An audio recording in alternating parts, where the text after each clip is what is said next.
Sir, with the glasses, could you come forward a little bit? Yeah. So guys, important, we all look in the same direction, okay?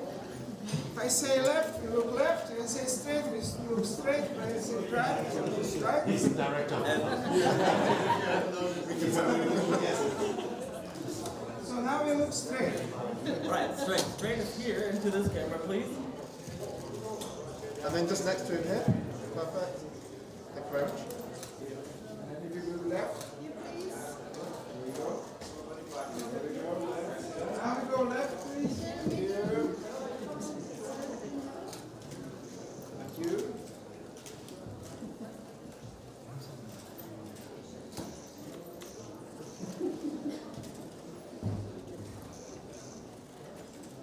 Now we go right, please. Thank you, Victor. Yeah, for sure. Now we go center, please. Let's start it again. Center to me, please. Okay, Charlotte, Estelle, Clara, Tina, your work is done here. Thank you very much. And Frank as well. Okay, let's do a slightly smaller group. And Highness, take here, please. And I just, Victor, why don't you in the middle? Why don't you switch with me? Do it. Come forward a little bit. Come a little bit forward. On the left. On the left. You come a little bit forward. Yep, perfect. And can you start in the middle here, please? Yeah, perfect. Very nice. Thank you. Brilliant. And then just next to him here on the right. Perfect. And one more. Right. Thank you very much. Go left, please. Yeah, thank you. Here we are. Here. It's up left.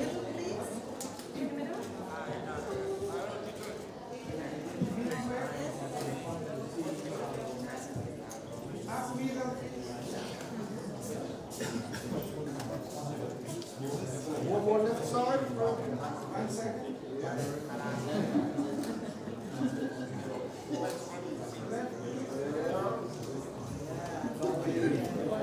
Okay, Ben, Evgeny, Heino, you're done, but Heino, stay with me. Stay close, please. And let's do Victor and Michele together.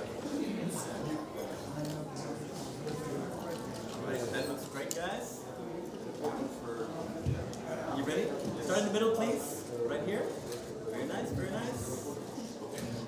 Thank you. And just next to him again, just here, please. Thank you.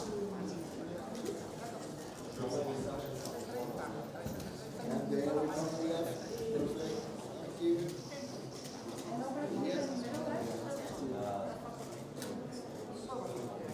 And one more just back here again. Thank you.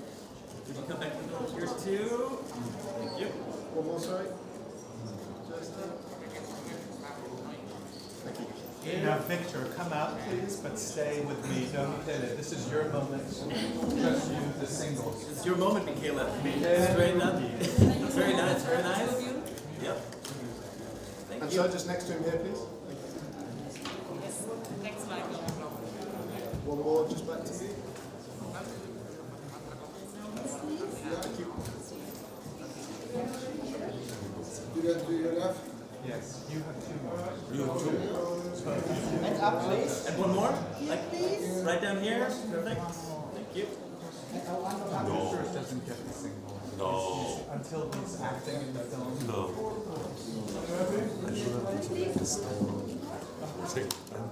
Very good. Thank you.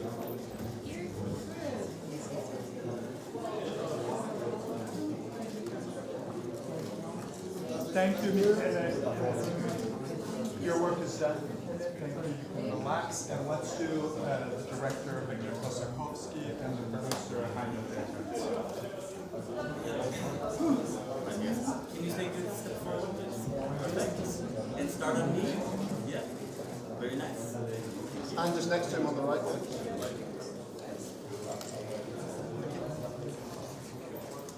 Yep, back to me. Thank you. And one more just back here. Thank you. And one more just back here, please. Thank you. Heino, last one. Heino, you're free. Thank you. And Victor. Okay, guys. Let's have fun now. Victor, let's go straight right here. Perfect. Very nice. Great, thank And you. next to him again. Here, please.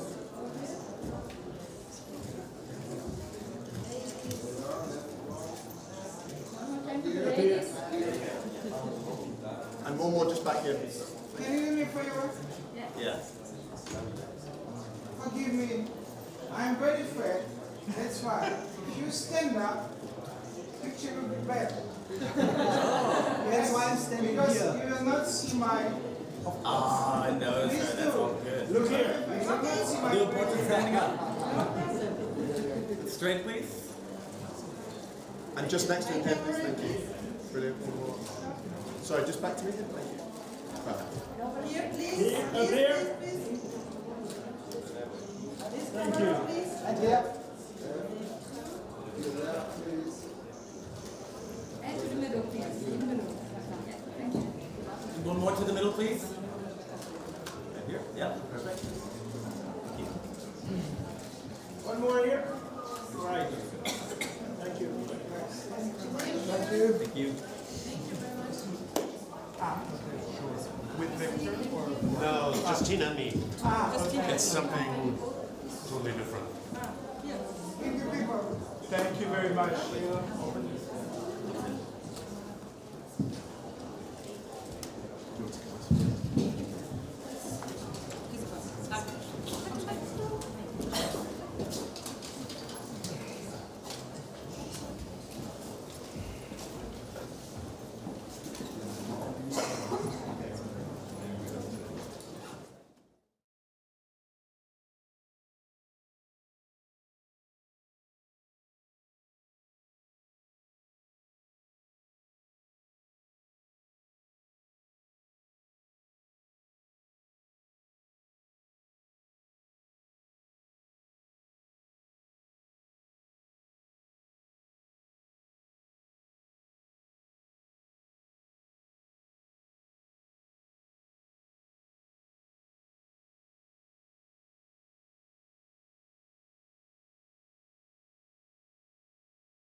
Architecton is one of the 3 German films in competition. At Berlinale in 2020, Russian director Viktor Kossakovsky moved us to tears with Gunda, the story of a pet pig. Now he returns with Architecton, a poetic meditation on ancient architecture, a great journey through history from antiquity to the present day. His traveling companion is the Italian architect Michele De Lucchi. Big questions are raised here. It is about building, about destruction, about the reuse of materials. It is about the question of how we want to build, which always also means how we want to live in the future.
Good morning and welcome to the press conference for the world premiering competition of Architecton.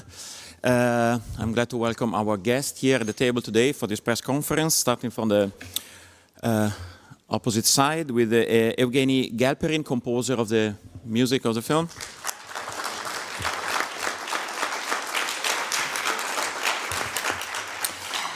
And another faithful, long-time accomplice of Victor Kosakowski, the producer, Heino Deckert.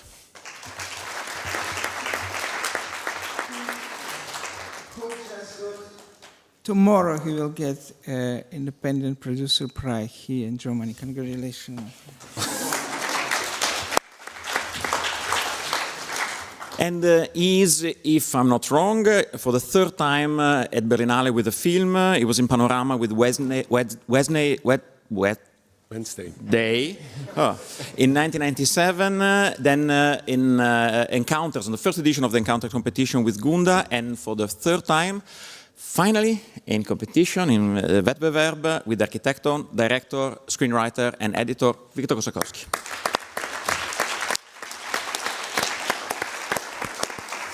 And the protagonist of the film, along with a big chunk of rocks and cement, but he's in flesh here with us, Michele De Lucchi, architect, designer, professor. Welcome, Michele. Please do me a favor. Michele did not see the movie, so don't spoil anything. Don't ask him any questions that will spoil. So, Victor, let's start this conversation. I would like to ask you, you mentioned this possible A trilogy, Antipodas, Aquarella. I was wondering if Gunda, considering it's about animals, could be also part of that path, and now Architecton. What was the guiding principle of this complex group of works? If you wait one more year or even less, you will understand the story. It's actually, I thought it will be Empathy trilogy, but then it became much bigger and yeah. But first, you will see it soon. In next year, you will see 2 more films, and you will understand what I'm trying to build, what kind of building I'm doing. Okay, maybe just pull off your microphone a bit. All right. Thank you. So we have a question here, and then we go on. Please. Des félicitations pour les films, c'est merveilleux la symbiose entre la musique. Well, congratulations. Je suis désolé de parler en français, mais. No, it's fine. Testing. I'm going to be speaking French, so I hope you can all hear me loud and clear now. J'ai exprimé mes félicitations pour les films et la So first of all, congratulations for the film. It's a fantastic symbiosis between the images and the music, and that's very important. Because after all, the way in which our cities are planned does affect how we behave. It's important to say that. But the way in which you said it was very striking. The prologue was also fascinating too. It's not the same thing to see images in the media every day as to see those kind of images.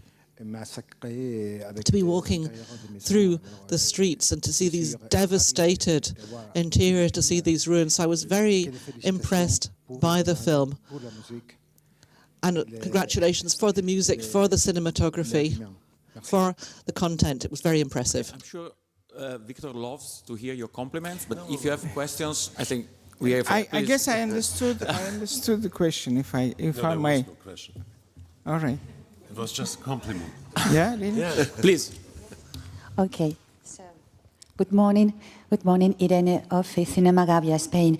So first of all, congratulations for all of us. You are make a beautiful, wonderful work. Okay. I have 2 questions. The first to Victor: when and why do you have this interesting idea to share with us? And the second, in italiano, per Michele. My question now is in Italian for Michele. È ottimista con questa forma You seem very optimistic. You seem to believe that it's possible to change the way in which people build, the way in which they address architecture, to do it in a way that is non-destructive. I think that's very positive. Okay, thank you very much. Actually, I need to say thanks to Berliners.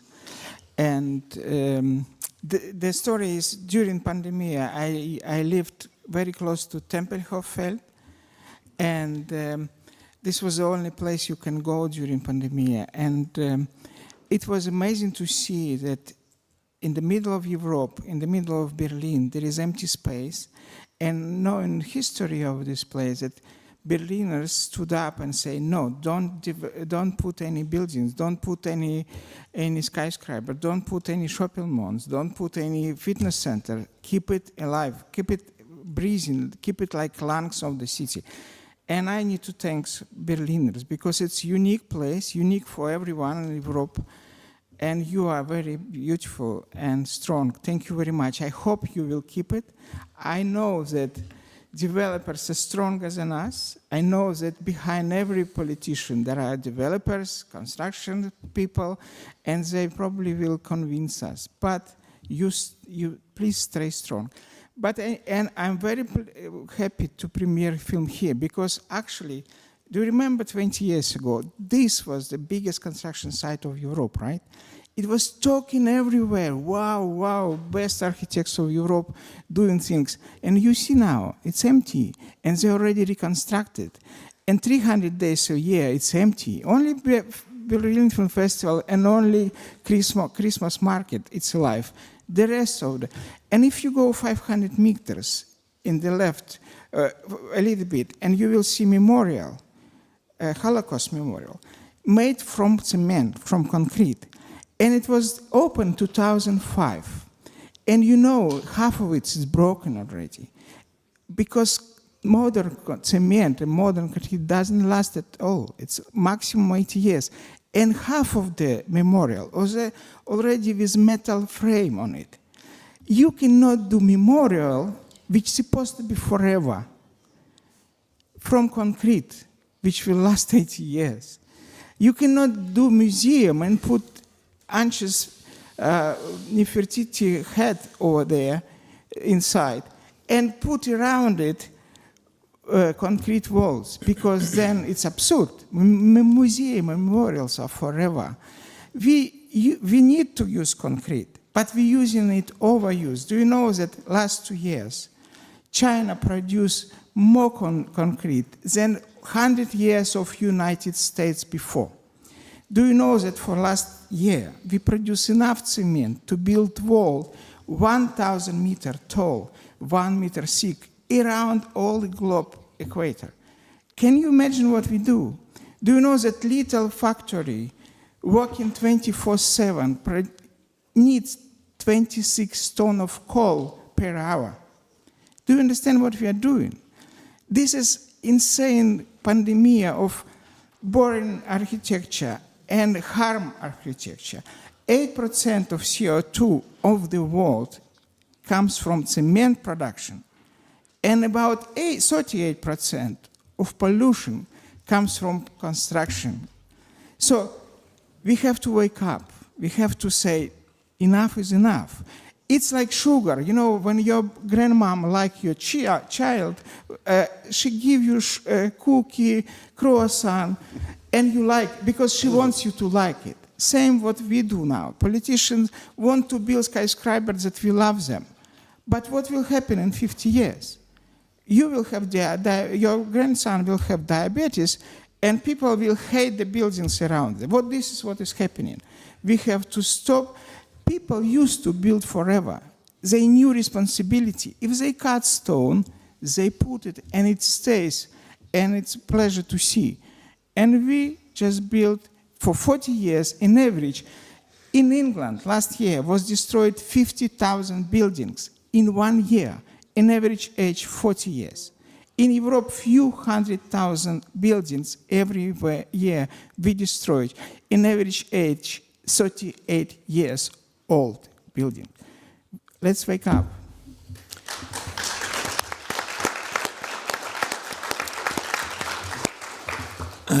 Michele, optimism. Let's talk about that thing that nobody knows what it is anymore. Io ho una regola. È I have vietato one essere pessimista. golden rule. It's forbidden to be pessimistic. Sono talmente ottimista che ho abbracciato Victor, le sue teorie immediatamente. I'm so very optimistic that I immediately embraced Victor and his theory. Per andare a vedere quello che mi voleva far vedere. And I let him take me to see what he wanted to show me, without having any idea what he wanted to show me. I had no idea what I would find in front of me when he took me along with him. So I'm completely optimistic. Tanto è vero che credo molto per chi lotta per l'ottimismo. And I think that I'm very much in favour of those who struggle, that we have optimism.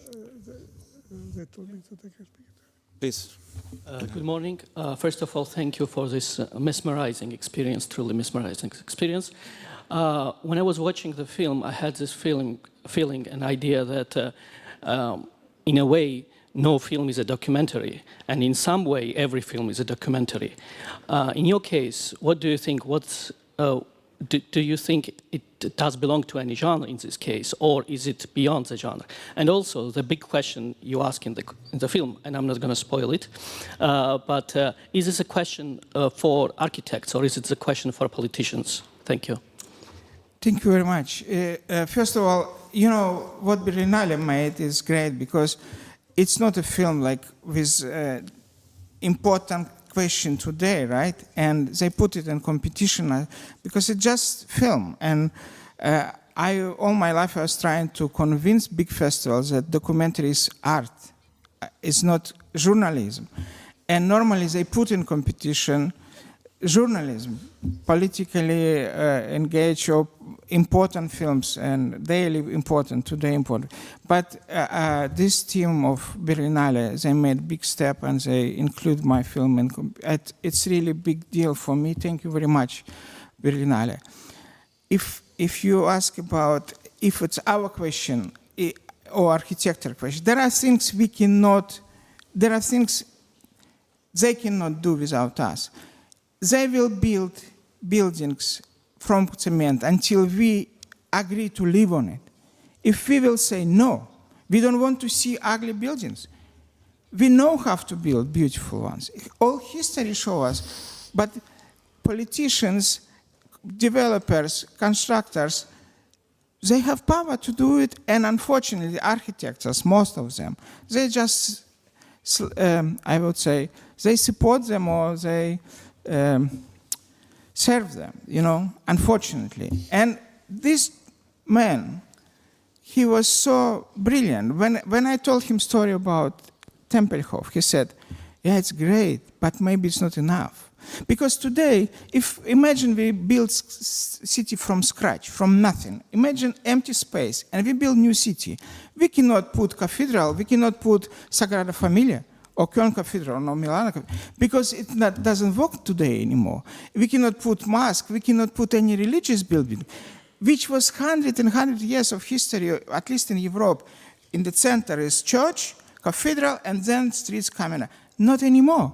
If we live today in our modern life, and what is going to be in the center? Love Hotel, fitness center, plastic surgery operation, what we have to put inside? What is the new religion? Shopping mall, what? And he proposed, he said, it's good that Tempelhof has this, but people still working over there. Why not to emphasize it? And instead of church, instead of religious building, in every city, we see we are depending on nature. We are nothing about nature. If something will happen in the sun, we will be vanished in a second. Look, you saw in the film few previous civilizations. Baalbek built previous civilization, not Roman civilization. Romans was just trying to build it up on the arches you saw, few thousand years older than Roman civilization. So if they were also clever. If you don't, we today, we cannot even leave this stone, this monolith, this rock. We cannot even live with our modern crane. And they were able to make it. So they have technology we do not have. We have no even idea how the, and we are saying about progress. No, it was a big gap, something happened, and we started again from scratch. So, but they were much ahead. And it's, what is wrong? What is not true? Not true that it was made by slaves. No, it was made by masters. Because hundreds of kilometers away, buildings are falling apart from earthquake. And this arch stays few thousand years in the same territory. It was made by masters because they were working and making ornaments in megaliths. It means they knew they will not destroy megalith. It was made by masters because these domes, on the cupola, on the dome, you see huge rocks, 1,000 kilograms, and they're not falling. Without cement, without any metal construction. It was beautiful masters, not slave. And I tell you why not slave. I have a group. My group is more, as you see, my group is super pro. Everyone's my group. Thank you, my people. They're super pro. I searched for them 15 years. I found them. We make through many films together. They can do whatever. But each of them make one mistake or two every day. Me, myself as well. But if you slave, how many mistakes you can do? How you can do such ornaments in megalith? No, you need to be master. You need to be master to do it.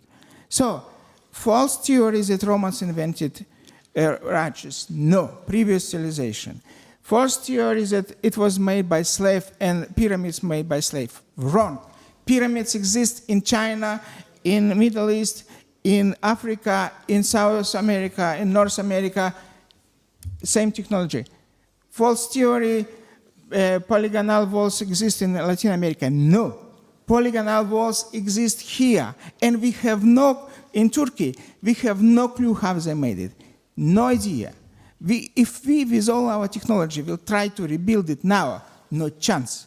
We have no idea how they working with. They were working with stone as we do with paper or with wood. They were much ahead of us. So, and they disappear. For which reason? Maybe it was pandemic. Maybe it was another idiot with nuclear bomb in hands. Maybe it was asteroid. They disappear. So we shouldn't be arrogant. We might also disappear. So please respect nature. That's my simple message. And we have to ask our scientists, mobilize brain. There is nothing more important than that. We need to ask our scientists to think how we can replace cement and concrete, how we can change it. Because the Roman concrete lasts 2,000 years, as you know. If you go to Rome, then we lost it for 1,700 years. We lost the recipe. Then we found the recipe, but wrong one. And our cement lasts 80 years only. Romans were more clever than us. Only last year, they understood difference between Roman cement and our cement. But still, we cannot rebuild it. We cannot make it. So we need to, all of us, 8 billion people, we have to face reality. Sugar, cement, the two drugs of our century. We live not in Bronze Age, not Iron Age. We live in age of cement and sugar. And we have to stop this catastrophe. We have to stop, because it will be too late. Victor, I cannot stop catastrophes, but I have to stop you time by time. It's mesmerizing to hear you, like it's mesmerizing to see your films, but please, Heino, help me in holding Victor one. Otherwise, we cannot take enough questions. Please go ahead. Hi, I'm Marina Baranowska from Deutsche Welle. First of all, thank you very much for this great and gorgeous film, and I'm absolutely admired of this. And my question is, I see you have a pin in a in a color of Ukrainian flag, and I know that after the 24th February you wanted to stop the work on this film, and then you changed your mind. And the question is, why did you change your mind, and how appropriate and how timely to make a film about modern architecture and about rejection of concrete in the time Russia is destroying building in Ukraine and completely Ukraine. Thank you very much. Yeah, thank you very much for your question. Yeah, I called a few times to producer and say, listen, after 24th of February, it's for me it's ridiculous to make comedy about modern architecture. Originally, it's supposed to comedy about modern architecture. And I called him, I said, I can't do it, I have to stop. And he said, okay, you have to think, not to stop, but you have to think, you have obligation to do it. I actually have obligation for 3 movies at that time, so which I have to finish anyway. So, but, you know, then I started to think it was Piranesi, it was Ruinism, and Piranesi was making pictures and no one believed him. No one believed what he is doing. They say, no, such building not exist, such ruins not exist. And I said, what if I follow him? What if I make his trip? And I start to search. I looked to his picture and I said, can I find these buildings? And I start to travel. And then you see ruins saying more than documents. If you see ruins and you see how they destroyed, and you see from which side missile came, for example, then you know who is guilty. And without words, you know who is guilty. And if civilian residential buildings burn and destroyed, you don't need words. You know what is happening, right? Please, here. My name is Mahari Segit, African Refugee News. Mr. Victor, thank you very much for this film, because first of all, you cite Ugo Foscoli, and these 3 words tell you, because I lived in Rome as a young man, and at night we used to go to the Forum, and we should only bring red wine. That was our teacher. You know, we used to jump to see and walk on the stones and think about what was happening in the Forum. That was. And watching your film, there was also the first insight of this big stone, grinding the small stones. You know, in Italy, there was the dam of Vajont 50 years ago. I'm 71, so I can tell you. I was. Please, yes. Yeah, let's get the question quite straight, otherwise I will meet you again and we'll talk. Okay, thank you. Please. Claudia Schulmerich, nee, ist nicht, oder? Ja. Claudia Schulmerich, Frankfurt, Weltexpresso. Claudia Schulmerich from Weltexpresso, and I couldn't see the end credits because I wanted to make sure that I got a seat right at the front. As I was saying, I couldn't see the final closing credits because I wanted to get a seat right at the front. I'd really like to ask you about where the shots were taken, the ones from antiquity in particular. It looked like Syria, like Jordan. Where exactly were those shots taken, and where can I read about the other locations as well? I was really stunned by how wonderful that all was. That was my first question. My second comment, if I may. Ich bin nicht die Auswahlkommission der Berlinale. Of course, I'm not the selection committee of the Berlinale. However, as far as I'm concerned, I can say the topic is very important politically, but also the aesthetic quality of the film.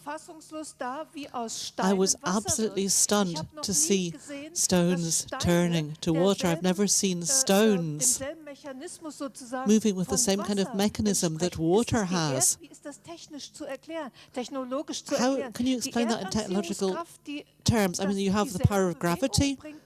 That gives rise to the same movement, perhaps? I really don't know. I have no technical idea. I'd be curious to know. Thank you very much. Paradoxically, many of ruins in the film are known. Paradoxically, for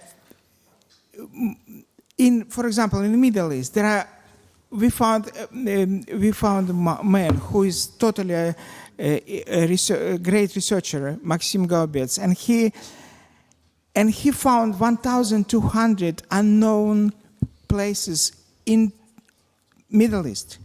And they are not in architecture book, they are not in historical book. He found 700 amphitheaters in one country, in Turkey, and they are on the middle of nowhere. Locals people don't know about them. And they are each from 5 to 20,000 seats. Can you imagine? And if you read Plato, I didn't believe what I see. Then I read Platon, and one of dialogue with Socrates has with his friend, they were walking around Athens, and they were talking, these ruins, who built them, for what? We have no clue, they're so beautiful. And then he said, how was your evening yesterday? Yeah, I made a speech. It was 30,000 people listening to me. And what did you say to them? I was talking about Iliad of Homer. 30,000 people. I'm asking, if you sitting in 10 meters from me, you need microphone. 30,000 people, and we visit these places. They are made in a way, my DOP can tell you, we put tripod, we crane, and we make it free go, like we push it. And camera made 180 panning. And then we looked to the screen, and we did not believe what happened. The camera in the beginning of the shot and the end of the shot, the seats in huge amphitheater were so parallel that they still how we start and we finish in the same line. And I tell you, we were filming in modern building and in antique buildings. In modern building, if I need to make a track, my team needs 1 hour, because the cement floor is like this. We came to antique ruins in second biggest marble cathedral of the planet, in Didin, with 100 columns. We put for 5 minutes because it was ideal until today. So thousands of unknown, and I don't understand professionals. I don't understand architects. I don't architect historian. They are trying to pretend it's nothing happened before Roman and Greek architecture. It's a lie. And they're trying to say we are first civilization. It's a lie. No, go, and it's just, but do you see there is nothing around? Did you see it? Do you see 14 meters high polygonal wall, and there is nothing around in dozen kilometers? It's in the middle of nowhere, in the mountains. They were able to do it over there. So let's be modest. Let's face reality. We are not the first one. So we have time for one more question, and I'm not sure if we have time for one more answer, but please. Sorry, I'm talking to you guys. Stop me, stop me. Congratulations for the movie, and particularly thank you for the movie. I come from Mexico, and I can say that in Mexico and in Latin America is happening a similar thing. The problem in Latin America is that we are destroying the natural jet. We are destroying the mountains, we are destroying the walls, the rivers. My question is, do you have some message for Latin American politicians, for European and United States investors, and for Thank you very much. This is most important, actually. At the moment we speak, only in one part of the world, I will not name it because of scandal, I don't want to have scandal in Berlin. In the moment we speak now, 700 mountains disappearing. 700 mountains disappearing right now. Do you know that in order to produce concrete, we are taking, and glass, and all this stuff, we are taking stones from rivers. In Europe, you don't have it anymore. We don't have stones in the river. What we do, we transport them, you know from where? From Australia. This is what is happening. To build Dubai, they bring gravity from Australia. This is what is happening. We actually started a movie in Mexico and in Mexico City, and that's why I thought it's going to be comedy, because Mexico, to watch how Mexican workers making, it's really beautiful and comic in a way. So Berlin is a symbol of future, because this is most important question, because in United Nations prediction, in 2050, we're going to be 10 billion people. 10 billion people. If you have mathematics skills a little bit, now we 8 billion people. It means in 25 years, we will be 10 billion people, 2 billion more. If you divide 25 years into billion, 2 billion in 25 years, we need to build every month New York City. And we are not doing it. So when new people will appear, we will wake up, and what we will do, what Germans made after the Second War. That's why Berlin is so strange. Some parts are beautiful and ugly, beautiful and ugly, beautiful and ugly, because they were building immediately after the war just something that people can live with. This is what's going to happen to all of us. When we will wake up and modern fancy architects will stop making their fancy futuristic buildings. When they will wake up, they will say, wow, we don't have places to live. And then what they will do? They will build fast garbage from concrete. They will build rectangles from all these 2 billion people. And all the city will look like Berlin. So Berlin, in a way, it's a symbol of our future. This is why I'm saying, wake up. Yeah, it's amazing music. I found I was looking to this composer many years, and it was never opportunity to work because there is a spending obligation. It's never been spending obligation in France and stuff like this. It was, but I wanted to work with him many years, and finally we did. Thank you, my friend. Just try to, quick. Yeah, can you maybe just say, I wanted to phrase it different, whatever. Why don't you mention colonism and classism?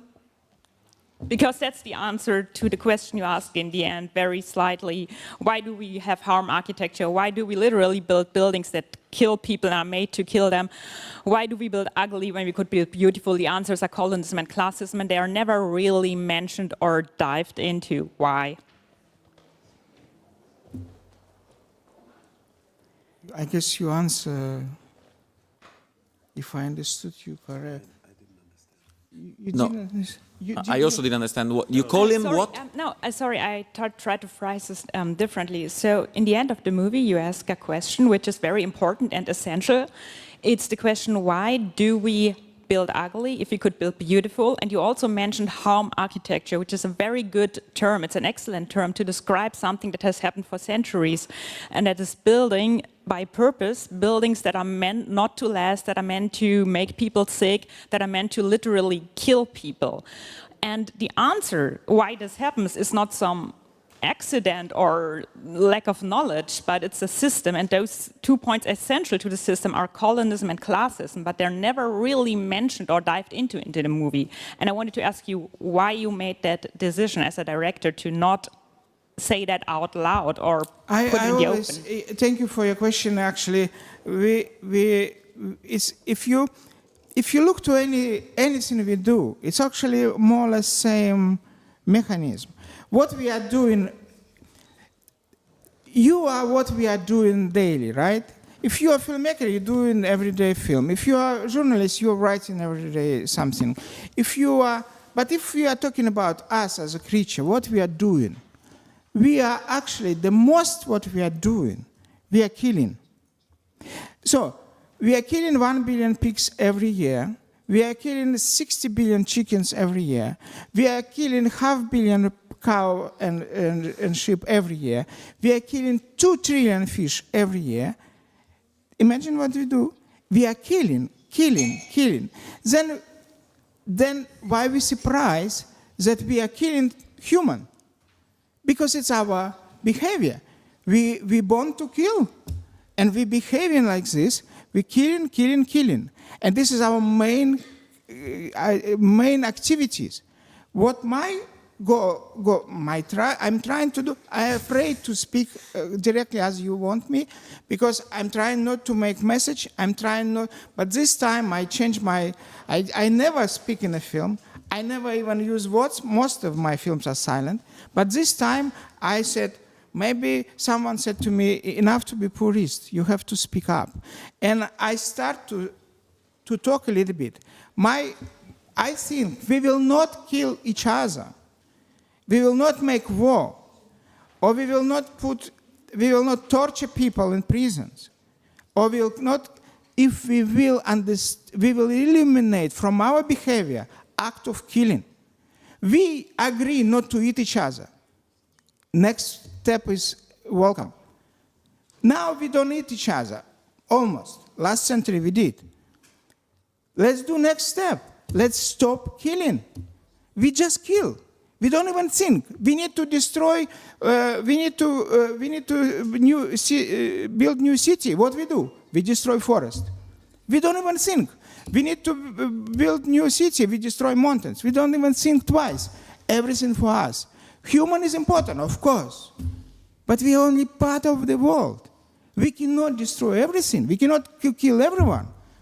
We have to face that we are only part, small part. World can exist without us, and will, if we behave like this. What we have to do, we have to stop kill every day. We have to stop. I think so. I think we have, I'm sorry for the question we were not able to take, but this was part of joining a very special press conference with Victor Kosakowski. They are not all like this, but this is a special example of how a great storyteller and intellectual Victor is, not just with his films, but also with his words. Thank you to our guests, and thank you for coming. Thank you.